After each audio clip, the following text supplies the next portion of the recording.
자, 에스겔서를 우리 봅니다. 여러분 에스겔서 읽어보셨습니까? 읽어도 모르고. 네, 저도 에스겔서를 다 잡고 읽어본 적이 없는데 이제 방송을 하면서 제가 지난주부터 에스겔서를 읽고 있습니다. 여러분 우리 인생이 사는 게 굉장히 힘들죠. 오늘 아침에도 이제 소설책 이야기를 누가 이제 하면서 왜 소설에 그 힘들고 어려운 이야기를 써서 우리 아이가 읽다가 그냥 덮었다고 그러는데 옆에 있는 집사님이 아이 뭐 그거 재미나게 했으면 책을 썼겠냐고. 힘들고 어려운 삶이었으니까 자기가 그걸 극복했다고 나누는 거지 그랬습니다. 우리가 성경을 여러분 왜 읽어요? 성경에 떡이 나옵니까? 밥이 나옵니까? 저는 한때 성경을 좀 오해한 적이 있었어요. 뭐 성경은 경영학의 교과서다 뭐 이런 제목이 있어서 읽어봤는데 글쎄 여러분 성경이 돈 버는 책이에요. 경영은 맞긴 하지만 돈을 벌 수 있는 경영은 아니에요. 사실 여러분 우리가 성경을 읽고 성경에 심취하면 돈 못 법니다. 그래서 여러분 가능하면 교회에 오면 적당히 은혜 받으려고 하죠. 여러분 성경의 대부분 이야기는요 가난한 자들의 이야기입니다. 통회하고 자복하는 자들의 이야기예요.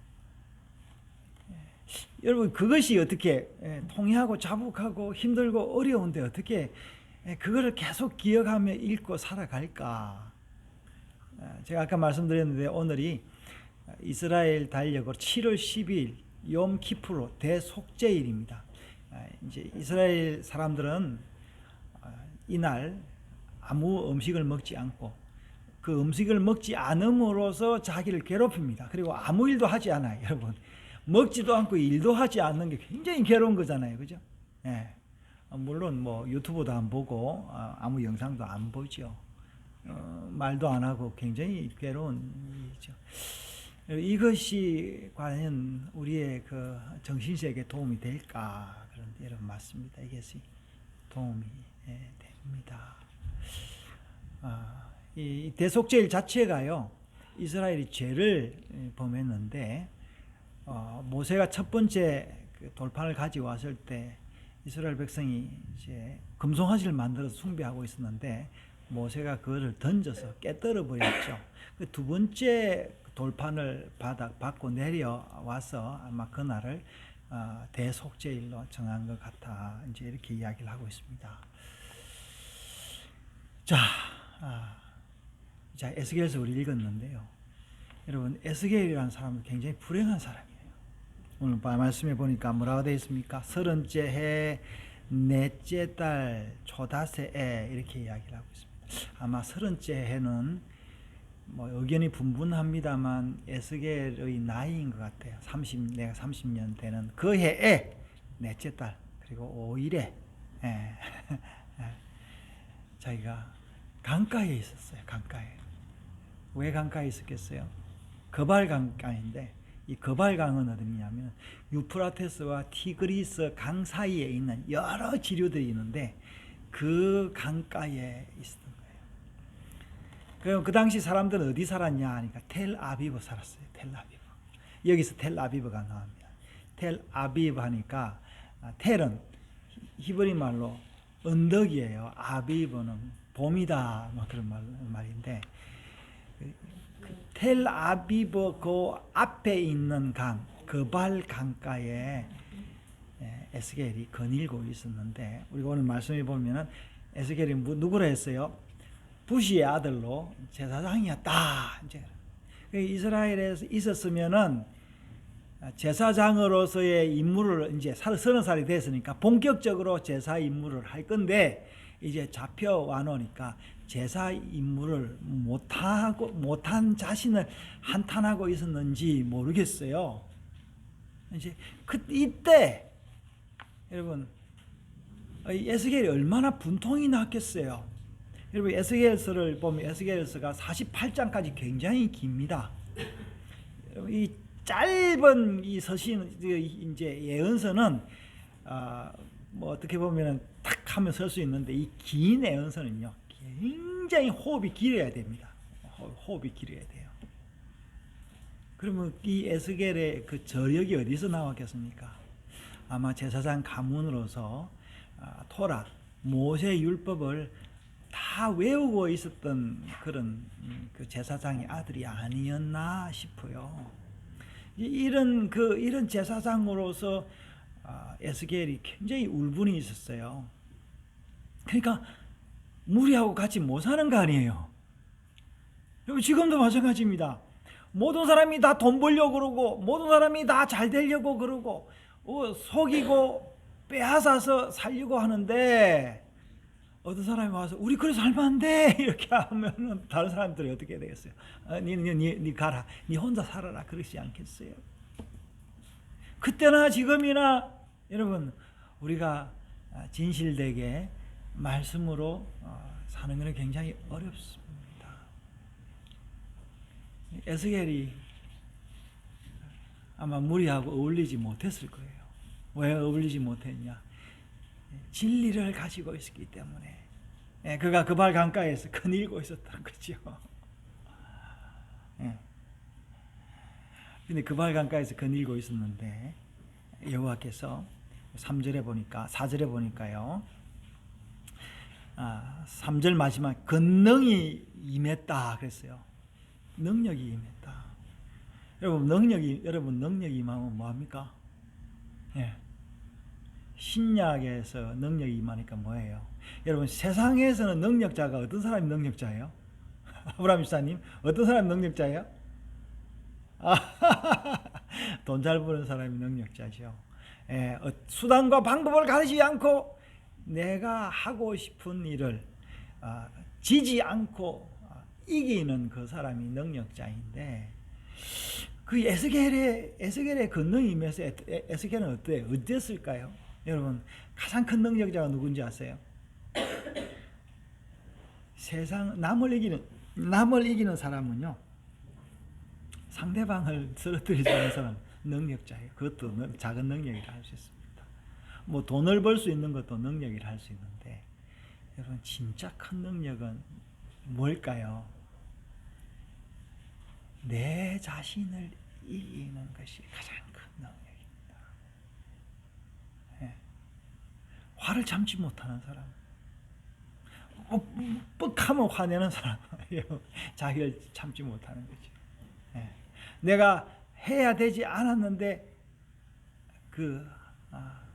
하지 않아야 될 말을 참는 사람, 그 사람이 능력자예요. 내가 A상 조금 이렇게 져주는 거, 그것도 그 사람이 진짜 능력자예요. 세상 사람들은 어떻게 합니까? 왜 그 참어? 이 바보야! 그러잖아요. 여러분, 결혼한 부부들이 왜 이혼하는 줄 아십니까? 자기 자식, 내 자식이 내 그 사위나 그 며느리한테 당하는 걸 보면서 왜 그래 살아! 이제 그렇게 이야기를 하니까 그 사람이 이렇게 살면 안 되나 보다, 지고 살면 안 되나 보다 하고 서로 이기려다 보니까 이혼하는 거예요. 그래서 이제 일단 나는 우리 어머니에게 받은 지혜인데 우리 어머니가 한 번도 자기 자식들 딸이나 아들 편을 안 들더라고요. 그러니까 내가 이야기하면 내 편을 안 들어요. 며느리 잘한다 그러지. 우리 어머니는 늘 그래 이야기해요. 여러분 내 자식 편드는 거, 내 편 편드는 거 굉장히 자연스러운 일입니다. 그러나 여러분 진정한 변화는요 내부 고발자가 나와야 됩니다. 내부 고발하는 사람을요 그걸 그 사람의 잘 다독거려서 그 사람의 문제를 잘 다독거려서 정치를 하거나 뭘 하면은 이 사회가 치유가 됩니다. 그러니까 약자를 배려하고 가난한 자에게 뭔가 관심을 두는 이런 정책을 서야 진짜 좋은 사회가 되는데 진짜 이 폭군들은 그렇지 않는 거죠. 지금 아프리카의 모로코에 지진 나가지고 사람 다 죽어가는데 왕은 뭐 호의호색하고 있지 않습니까? 뭐 그 군사 정부 백성들이 어떻게 됐든 내 권력 잡으려고 뭐 그렇게 해서 지금도 미얀마라는 나라는 그렇게 살고 있지 않습니까? 자, 우리가 여러분 자칫하면 그런 사람 따라서 살면서 아주 가난한 사람을 억압하기가 쉽습니다. 자, 여기서 에스겔에게 임했던 능력이 뭐였냐? 그러니까 자기 자신을 죽였던 능력이 아니었냐? 여러분, 운동을 할 때도 그렇습니다. 내가 힘을 빼고 운동을 해야 그 테니스를 내가 한때 배울 때 있었는데 손목에 힘을 주지 말라는 거예요. 몸 전체로 하라는 거예요. 여러분, 내가 힘을 뺄 때에 하나님의 능력이 내게 임합니다. 그래서 사도행전 능력이 어떻게 되냐면 오직 성령이 내게 임하면, 파워가 내게 임하면 내가 권능을 받고, 그래서 권능을 받아서 어떻게 됐어요? 권능을 받아서 유대와 사마리아와 땅끝까지 이르러 내 정인이 될 것이다 그랬는데, 여기 뭐 두나미스, 여기는 구약은 뭐였어요? 여기서 권능이 제가 제가 기억이 안 나는데, 자, 능력이 임했습니다. 여러분, 여호와의 능력을 받으시기를 바랍니다. 잠시 잠깐은 이 능력 받아가 뭐하냐 하지만, 여러분, 제가 이 능력 받아가 이 나이 때껏 살고 있습니다. 그래서 이 능력을 받았는데, 여러분, 성경에 보면요, 능력 받아서, 하나님의 능력을 받아서 사는 게 굉장히 어려워요.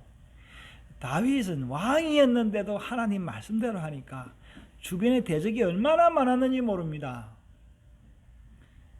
여러분, 성경이 이야기하고 있지 않습니까? 모든 사람이 원하는 대로 하면은 그는 하나님이 원하는 게 아니라고. 그래서 오늘 이제 1장에 보면 에스겔이 뭘 봤어요. 어떤 사람은, 제가 에스겔 처음 읽을 때 이 에스겔이 본 걸 가지고 뭘 하냐면, 외계인을 봤다, 우주선을 봤다, 외계에서 온 뭐를 봤다. 그래서 나는 그때는 이때도 외계인이 있었나 보다. 그 UFO라 그래. UFO는 맞기는 맞아. UFO가 뭐예요? 주에는 UFO 약자 뭐 unidentified objective죠. 그러니까 확인되지 않은 미확인 물체예요. 그런데 이 에스겔이 확인은 하긴 했어요. 근데 우리가 에스겔은 확인을 했는데 우리는 보니까 확인이 안 돼. 그러니까 에스겔은 미확인 물체가 아닌데 우리는 읽어보니까 이 미확인 물체야. 이런 괴물이 세상에 어디 있어요? 그려보니까 화가들이 열어보면 이제 이 반대로 그려보니까 이상한 물체가 나는 거예요. 아무리 읽어도 이걸 다 묘사할 수 없습니다. 여러분, 이거를 묘사해가지고 여기 어떻다 저떻다 이렇게 저렇게 이야기를 할 수는 있습니다, 여러분. 그러나 정확한 것은 우리가 아무것도 잘 모릅니다. 그래서 여러분, 남의 성경을 읽고요, 남의 이야기나 주석 이런 것들을 너무 굳게 믿으면 안 됩니다. 어제 제가 샬롬 이스라엘 갔는데 어떤 목사가 그런 이야기를 해요. 여러분, 토라를 해석한 것이 미시나, 그보다 더 재밌게 한 것이 탈무드인데,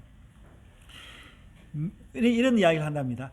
미시나나 탈무드를 모르면 무식한 사람이다. 그러나 미시나와 탈무드를 다 믿으면은 바보다, 그렇게 이야기해요. 무슨 말인지 알겠어요, 여러분? 모르면 무식한 거죠. 지식이 없는 거죠. 그러니까 그거를 읽고 고지고대로 다 믿으면은 주관이 없다라는 이야기죠. 그럼 정말은 뭐냐면은 이 하나님의 말씀은 나와 하나님 사이의 1대1의 관계라는 거예요. 내가 해석할 수 있어야 된다라는 겁니다. 여러분, 하나님이 우리에게 말씀을 주셨어요. 하나님이 에스겔에게 말씀을 주셔서 에스겔은 이 말씀을 가지고 이스라엘 백성들에게 외쳤습니다. 좋은 말이 아니에요. 왜냐면 생각해 보세요. 이스라엘 백성들이 망해서 포로로 잡혀서 이 바벨론에 왔는데 그 사람들에게 뭐라고 이야기하냐면 위로하고 뭐 이래 될 건데 그렇게 하지 않고 우리가 죄 때문에 왔습니다라고 이야기를 하니까 사람들이 싫어하는 거죠.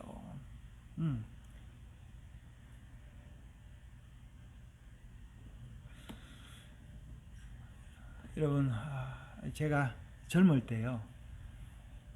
여기 이제 우리 아이들이 있는데 젊을 때 제가 뭐가 가장 좀 두려웠냐면은 내가 아이를 낳고 가정을 만들었는데 내가 이 아이들에게 나의 말을 전할 수 없으면 어떨까? 그런 두려움이 있었어요. 그러니까 정말로 내가 자신 있게 내 자식들을 모아놓고 예배하면서 야 이것이 하나님 말씀이야 이렇게 정확하게 전할 수 있으면 얼마나 좋을까라는 이 생각들을 제가 우리 아이들이 초등학교 다닐 때까지도 계속 했습니다. 그러면서 어떻게 하면 이 성경을 내가 생명의 말씀으로 이해를 해서 전할까.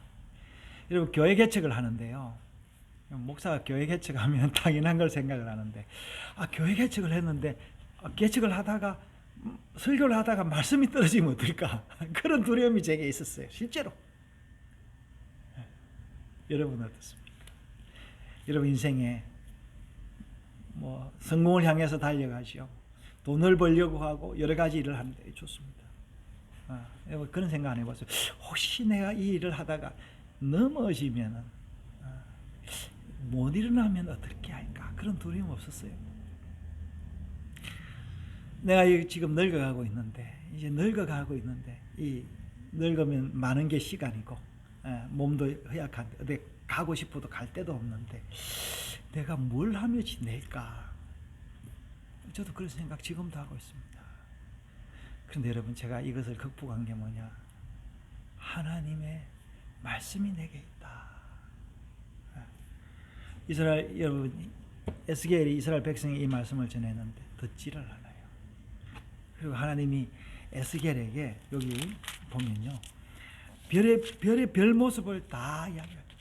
이스라엘 백성이 망할 것이다라는 것을 뭐라고 이야기하냐면요, 5장에 내 수염을 깎고 머리털을 깎아가지고 그것을 3분의 1씩 날리면서 이스라엘 백성들에게 이스라엘이 이렇게 흩어질 것이라고 말해라는 거예요. 여러분, 개인에게 있어서 여러분 멀쩡한 사람이 그 당시 머리를 길었는데 머리를 빤빤히 깎아가지고 수염까지 깎아가지고 사람들에게 가서 보여주면서 3분의 1씩 날리면서 이 예루살렘이 멸망할 것이다. 그 누가 보면 미치광이라 하지 선지자라 하겠어요? 모세 율법도 모르는 이런 제사장 아들이 있냐? 너 사구라야! 그렇게 당연히 이야기하겠죠. 또 한 번 뭐라 하냐면 여호와께서 이스라엘 에스겔에게 네가 여러 곡식들을 모아가지고 갈아가지고 떡을 굽는데 뭘 떡이냐니까 사람의 인분을 똥을 가지고 말려서 그것을 재료로 해서 해라. 그러니까 에스겔이 그렇게 이야기해요. 내가 하나님 말씀 어긴 적이 없는데 이건 너무 심합니다. 너무 힘듭니다. 했을 때 여호와께서 에스겔에게 뭐라고 이야기하냐? 그러면 인분을 쇠똥으로 바꿔준다. 그래서 쇠똥으로 구워가지고 떡을 만들어서 사람들에게 보여주면서 예루살렘 성에서 이런 일이 일어날 것이다 라고 이야기를 해줘라. 아무도 믿지를 않았겠죠. 여러분, 지금도 여러분 정치에서요, 야권에서 이야기하는 거, 야당에서 이야기하는 거 안 듣죠. 심지어 숫자가 많아도 안 들어요. 여론 필요 없습니다. 그냥 내 마음대로 하는 거죠. 내가 왕인데 내 죄는 괜찮아. 상대방의 죄는 샅샅이 뒤져가지고 없는 죄까지 만들어가지고 처벌하려는 게 이게 정치 아니겠어요? 그래서 대부분의 선지자들이 다 핍박당하고 나중에 다 죽었습니다. 근데 여러분, 하나님이 이런 사람들을 왜 이 땅에 보냈을까요? 과연 에스겔은 삶의 의미가 있었을까요? 여러분 어떻게 생각하십니까? 모든 사람이 다 에스겔처럼 될 수는 없습니다. 그러나 우리가 에스겔을 인정해야 되는 거예요. 여러분 이 48장이나 되는 이 장대한 이 책을 쓰려면요 얼마나 많은 시간이 걸리겠어요. 나도 24장에 가면요 에스겔의 아내가 죽습니다. 예. 여호와께서는 죽을 때도 네 아내를 장사할 때 너무 슬퍼하지 마라 이런 이야기까지 합니다. 하나님이 에스겔을 통해서 한 가지 이야기한 게 있습니다. 여러분 목적이 뭐냐? 여호와가 너희 하나님이다. 하나님께서 하신 그 약속은 지금도 유효하고 너희들이 그 약속을 지켜야 된다라는 거예요. 이 에스겔이 그것을 위해서 이 책을 쓴 겁니다. 어떻게 보면 에스겔은요 바보입니다. 바보. 여러분 세상에 누가 바보인지 지금도 바보들이 많이 있습니다. 어떤 그룹의 사람들이 바보예요. 누가 바보입니까? 집사님 누가 바보예요? 자기가 바보래. 누구에게 바보입니까? 예, 맞아요. 예, 집사님 제가 시골에 살면서요, 쭉 보면요, 그 아들을 낳았는데 아들이 금이야 오기야 키워놨는데 망나니 짓을 하는 거죠. 심지어 폐륜까지 하는데도 그 엄마는 그 아들을 용서해주고 또 밥 해주고 또 돌아올 것처럼 또 해주고 심지어 경찰이 와서 폭행했다고 잡아가는데도 우리 아들 용서해달라고. 바보예요, 바보. 엄마가 바보예요. 여러분 에스겔은요 그 마음이 있었던 거예요. 여러분 엄마는 뭔 재미로 살아가나? 엄마의 마음이 돼보지 않은 사람 아무도 없는. 우리 큰딸이 아이를 셋을 낳았는데 아이 셋째를 놓고 너무 또 좋아하는 거예요. 내가 보니까 참 한심하더라고요. 근데 지내고 보니까 나도 그렇게 아이를 키웠어요. 예. 내 아내 보니까요 우리 그 막둥이하고 늘 싸우면서 공부시키면서 이 막둥이는 엄마에 대한 감사가 없어요. 나도 그랬는데 여러분 하나님이 에스겔을 그런 자로 만들었어요. 그렇게 생각하면 에스겔은 행복하지 않았겠어요, 여러분? 한 민족의 어머니로 에스겔은 살았던 거예요. 할렐루야. 여러분 제가 이 교회를 개척한 지 10년이 됐습니다. 해가 더할수록 성도는 줄고 있습니다. 그래도 저는 제 마음은 풍성합니다. 네. 우리 집사님 한 분은 왜 목사님이 능력이 없어가지고 부흥도 안 되고 그러냐고 그런 이야기가 들려옵니다. 제 능력이 그것밖에 안 됩니다. 하나님이 제게 주신 능력이 여기까지입니다. 모르시오. 또 너희가 오직 성령이 너희에게 임하면 너희가 권능을 받고 유대와 사마리아 땅끝까지 이르러 내 증인이 되리라. 저기 용인에 사는 한 우리 선배 목사님은 저보고 언젠가는 산돌교회가 크게 부흥할 것이다. 아니면 당신 스스로 크게 부흥할 것이다. 저한테 늘 그렇게 격려를 하고 있습니다. 그 말이 이루어지든지 안 이루어지든지 저는 감사할 뿐입니다. 또 그런 분하고 또 교제를 한다는 게.